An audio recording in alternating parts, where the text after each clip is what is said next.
မင်္ဂလာပါကျမတို့နေ့စဉ်သုံးတရုတ်စကားပြောအတွက်အားကြရတယ်လို့သုံးချင်ရင်ရှက်မှုဆိုတဲ့အသုံးလေးကိုသုံးလို့ရတယ်အဲ့တော့သူများကိုအားကြတယ်ဆိုရင်ရှက်မှုနောက်ကနေပြဲတံဆိုတဲ့သူများလေးကတ်လိုက်ရုံပဲကျမဒီမှာရေးထားတယ်ငါကားတဲ့မှတ်ဉဏ်ကောင်းတဲ့သူကိုအားကြတယ်တဲ့ဒါဆိုရင်ကျမတို့ကဝေါ်ကနေစမယ်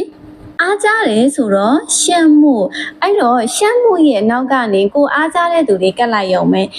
ဒီမှာဆိုရင်မှတ်ဉဏ်ကောင်းတဲ့သူဆိုတော့ကျမတို့ရဲ့မှတ်ဉဏ်ဒီ记忆力လို့သုံးတယ်နော်我羡慕记忆力很好的人ကြမယ်နော်မှတ်ဉဏ်အရန်ကောင်းတဲ့သူကိုအားကြတယ်နောက်တစ်ခုလေးကငါကားတဲ့ပတ်စံရှိတဲ့သူကိုအားကြတယ်တဲ့ဒါဆိုရင်လဲဝေါ်ရှက်မှုကျွန်တော်ကအားကြတယ်ပတ်စံရှိတဲ့သူဆိုတော့လွယ်လွယ်လေးပဲလေနော်ပတ်စံရှိတာဒီ有钱လို့သုံးတယ်အဲ့တော့有钱的人ဆိုပြီးလေသုံးလို့ရတယ်တက်ကလေးကိုဖြုတ်ပြီးလေ有钱人ဆိုပြီးလေသုံးလို့ရတယ်我羡慕有钱人我羡慕有钱的人